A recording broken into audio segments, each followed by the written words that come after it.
Bismillahirrahmanirrahim. Dear students, hope so you all are fine. It's me, Maria Noshin, and we are studying online with computer revised edition for grade 5. Students जैसे कि आपको पता है कि हम लोगों ने चैप्टर नंबर 1 जो है वो कंप्लीट कर लिया है और एक्सरसाइज भी हमने सारी कर ली है. आज हम लोग लैब एक्सरसाइज करेंगे. In the lab list about 10 different devices related to a computer that you have seen in the last six years of your life. तो list about 10 different devices related to computer का मतलब है आपने 10 ऐसी devices list out करनी है जो computer की तरह काम करती हैं. तो कंप्यूटर किस तरह काम करता है आपको पता है. कंप्यूटर IPO साइकिल के तहत काम करता है. ठीक है, IPO साइकिल या आप कह सकते हैं IPO मॉडल के तहत काम करता है. तो वो तमाम डिवाइसेस जो IPO मॉडल को फॉलो करती हैं वो कंप्यूटर रिलेटेड डिवाइसेस होंगी. ठीक है जी, समझ आ गई कंप्यूटर रिलेटेड डिवाइसेस की. तो अब हम देख लेते हैं वन बाय वन. तो हमने 10 डिवाइसेस डिस्कस करनी है. कितनी करनी है? 10 डिवाइसेस. तो सबसे पहले जो मैं आपको बताने लगी हूँ वो है मोबाइल फ़ोन. ठीक है, मोबाइल फ़ोन. तो अब आप देखें कि आपका जो मोबाइल फ़ोन है वो बिल्कुल कंप्यूटर की तरह ही काम करता है. उसमें तमाम वो काम हो जाते हैं जो आपके कंप्यूटर में होते हैं. इसके अलावा वो IPO साइकिल को भी फॉलो करता है. ठीक है, तो मोबाइल फ़ोन नंबर 1 क्या है आपके पास? Mobile phone. और अब नंबर 2 कर लेते हैं कि नंबर 2 में हमारे पास कौन सी डिवाइस आने वाली है. नंबर 2 में आपके पास आती है टैब. ठीक है, टैब जिसे टैबलेट भी कहते हैं. टैब भी बिल्कुल आपके पास IPO साइकिल के तहत काम करती है. ठीक है, टैब डिवाइस आप टैब में भी वो तमाम काम कर सकते हैं जो आप कंप्यूटर में कर सकते हैं. ज़रूरी नहीं है कि कंप्यूटर रिलेटेड डिवाइस वो तमाम काम करे जो कंप्यूटर करता है, बल्कि हमने ये देखना है कि क्या वो डिवाइस जो हम लिख रहे हैं यहाँ एग्जाम्पल में वो IPO साइकिल को फॉलो करती है. अगर स्टूडेंट्स वो IPO साइकिल को फॉलो करती है तो वो आपके पास आ जाएगी कंप्यूटर रिलेटेड डिवाइस में. ठीक है, तो टैब जो है वो IPO साइकिल को फॉलो करता है. उसके बाद आपके पास जो डिवाइस आ रही है वो है लैपटॉप. तो आपके पास लैपटॉप जो है वो IPO साइकिल को करता है फॉलो. लैपटॉप IPO साइकिल को फॉलो कर रहा है. लैपटॉप एग्जैक्टली उस तरह सारा काम करता है जो आपके पास PC करता है. ठीक है, एग्जैक्टली वो सारा काम लैपटॉप कर लेता है जो PC करता है. तो थर्ड आपके पास एग्जाम्पल है लैपटॉप.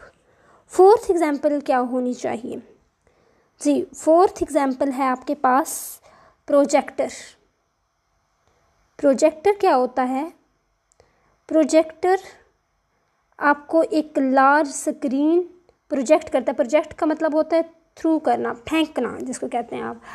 आपकी कंप्यूटर, लैपटॉप, मोबाइल की छोटी स्क्रीन को अगर बहुत बड़ी ऑडियंस में दिखाना है तो उसको प्रोजेक्टर पे दिखाया जाता है.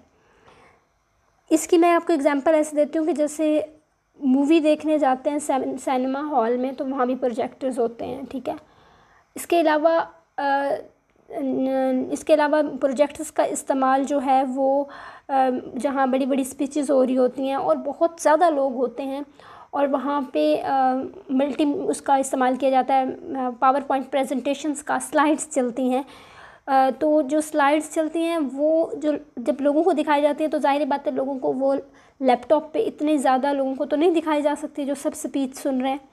ठीक है, तो उन सब लोगों को वो दिखाने के लिए एक बड़ी स्क्रीन का इस्तेमाल किया जाता है. तो प्रोजेक्टर क्या करता है प्रोजेक्टर एक ऐसी डिवाइस है जो आपको बड़ी स्क्रीन फराहम करती है. ठीक है, और प्रोजेक्टर भी IPO साइकिल के तहत काम करता है. नेक्स्ट देखें, आपके पास 4 डिवाइसेस हो चुकी हैं. नेक्स्ट है 5th. तो भूलना नहीं है कि वो डिवाइस कंप्यूटर रिलेटेड डिवाइस होगी स्टूडेंट्स जो IPO साइकिल को फॉलो करेगी. Television, TV. तो टीवी भी IPO साइकिल को फॉलो करता है. आप टेलीविज़न को चलाने के लिए उसमें कुछ ना कुछ पहले इनपुट करते हो, वो उस पर प्रोसेस करता है और फिर आउटपुट आपके लिए जनरेट करता है. तो 5th एग्जाम्पल क्या है? टेलीविज़न। सिक्स्थ एग्जाम्पल देख लेते हैं। सिक्स्थ एग्जाम्पल आपके पास है प्रिंटर। प्रिंटर से तो आप सब लोग वाकिफ़ हैं, आप सब लोगों को पता है प्रिंटर क्या होता है, ठीक है। तो प्रिंटर क्या करता है, प्रिंटर को आप पहले क्या करते हैं, आप उसको कोई ना कोई कमांड देते हैं, कोई ना कोई डॉक्यूमेंट आपके पास होता है जो इनपुट की तरह काम कर रहा होता है, उसको जब आप कमांड देते हो कंट्रोल प्लस पी, या उसको कमांड दे रहे हो यानी वो प्रोसेस करे इस पर, ठीक है। वो प्रोसेस करता है और प्रिंट करके आपको जो देता है हार्ड की शक्ल में, जब आपके पास वो प्रिंटेड आ जाता है डॉक्यूमेंट, वो क्या है, वो आउटपुट है। नेक्स्ट क्या है, नेक्स्ट आपके पास है स्पीकर्स, ठीक है। नेक्स्ट 7 है आपके पास स्पीकर्स। स्पीकर्स को देखें, स्पीकर्स पहले आपकी वॉइस को सेंस करते हैं, वो जो सेंस कर रहे हैं वो क्या है, इनपुट है, फिर पहचानते हैं और अपने अंदर प्रोसेस करते हैं, ठीक है, और फिर आपके लिए आउटपुट जनरेट करते हैं। स्पीकर और माइक्रोफोन, या जिसे आप माइक कहते हैं, दोनों आ सकते हैं और दोनों आईपीओ साइकिल के तहत काम करते हैं, ठीक है। माइक्रोफोन भी आप यहाँ पे कह सकते हैं। ये 7 एग्जाम्पल थी। नेक्स्ट आपके पास है डिजिटल वॉच, 8 एग्जाम्पल उसमें है आपके पास डिजिटल वॉच। डिजिटल वॉच में भी सारा काम इसी तरह से हो रहा है। क्या होता है डिजिटल वॉच में, उसके अंदर डिजिटली सारा कुछ हो रहा होता है और आपका कंप्यूटर भी डिजिटली वर्क कर रहा है सारा, ठीक है। आपका कंप्यूटर क्या कर रहा है, डिजिटली वर्क कर रहा है। आपके कंप्यूटर के अंदर भी जो क्लॉक है वो डिजिटली ही होता है, ठीक है। नेक्स्ट 8 एग्जाम्पल है आपके पास डिजिटल कैमरा, ठीक है। डिजिटल कैमरा क्या करता है, डिजिटल कैमरा को मैं लिख रही हूँ, ये 9 एग्जाम्पल है आपके पास। डी कैमरा,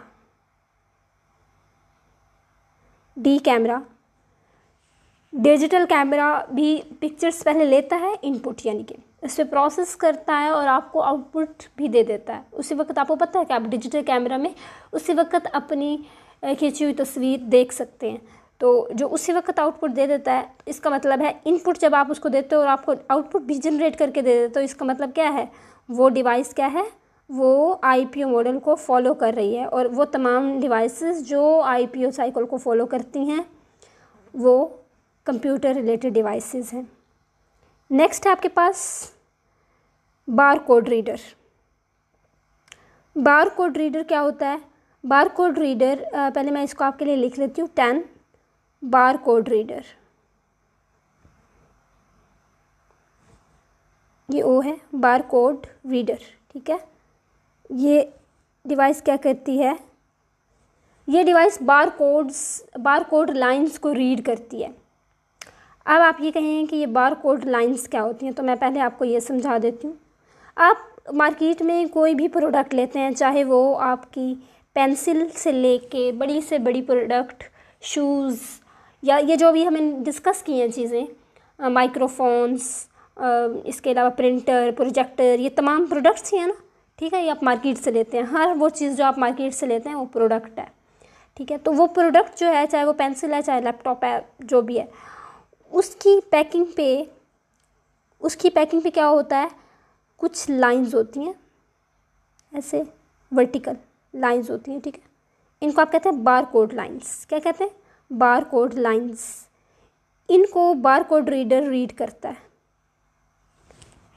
तो वो रीड करके क्या करता है, वो रीड करके इन लाइंस के अंदर स्टूडेंट्स, वो जो प्रोडक्ट है उसकी सारी इन्फॉर्मेशन होगी कि ये प्रोडक्ट जो है, इसका ये कलर है, इसकी ये इसका आप कह सकते हैं कि प्रोडक्ट नंबर है, और ये इसका सीरियल नंबर है, उसकी सारी इन्फॉर्मेशन, ये इसकी प्राइस है, सारी प्रोडक्ट की इन्फॉर्मेशन जो है वो बार कोड लाइंस में होती है। शॉपकीपर क्या करता है, वो आपके पास बार कोड रीडर को इन बार कोड लाइंस के ऊपर रखता है। बार कोड रीडर इन लाइंस से इंफॉर्मेशन को अपने अंदर स्कैन करता है। बार कोड रीडर डिवाइस जो है वो इंफॉर्मेशन को स्कैन करके अपने पास स्टोर करता है, और जब आप यानी कि जब शॉपकीपर अपनी बार कोड रीडर डिवाइस को पीसी के साथ कनेक्ट करता है तो कंप्यूटर स्क्रीन पे स्टूडेंट्स उस प्रोडक्ट से रिलेटेड वो तमाम इन्फॉर्मेशन जो बार कोड लाइंस में थी वो नज़र आना शुरू हो जाती है, ज़ाहिर होना शुरू हो जाती है, जिसमें शॉपकीपर ने उसमें से क्या निकालनी होती है इन्फॉर्मेशन, उसने अपने कस्टमर को बताना होता है इसकी प्राइस क्या है। लेट्स से उसने प्राइस अगर बतानी है तो वो उसको उसमें से प्राइस बता सकता है आसानी से, ठीक है। तो ये एक्चुअली में इसका इस्तेमाल होता है, ये इसका इस्तेमाल है, छोटा सा आप कह सकते हैं। और इसमें भी ये भी आईपीओ साइकिल के तहत ही सारी वर्किंग होती है इसमें। और इसके अलावा भी बहुत से डिवाइसेस हैं अगर आप सोचें तो जो काम करती हैं आईपीओ साइकिल के तहत, ठीक है। मैंने प्रिंटर आपको बताया, प्लॉटर भी एक डिवाइस है जो कि इसके तहत ही काम कर रही है, ठीक है। इसके अलावा आपको स्पीकर बताया तो माइक्रोफोन भी काम कर रहा है, इसी के तहत काम कर रहा है। इस तरह और भी बहुत ज़्यादा सारी डिवाइसेस हैं, तो आपने ख़ुद भी सोचना है तो कौन कौन सी और डिवाइस हो सकती है जो आपने भी पढ़ी है। तो बस आपने माइंड में क्या रखना है, अपने माइंड में ये रखना है कि वो डिवाइस आईपीओ साइकिल को फॉलो करती हो, ठीक है। वो डिवाइस अगर आईपीओ साइकिल को फॉलो करती है तो वो कंप्यूटर रिलेटेड डिवाइस होगी, क्योंकि कंप्यूटर किस मॉडल के तहत काम करता है, आईपीओ मॉडल के तहत। That's all, thank you very much, अल्लाह हाफिज़।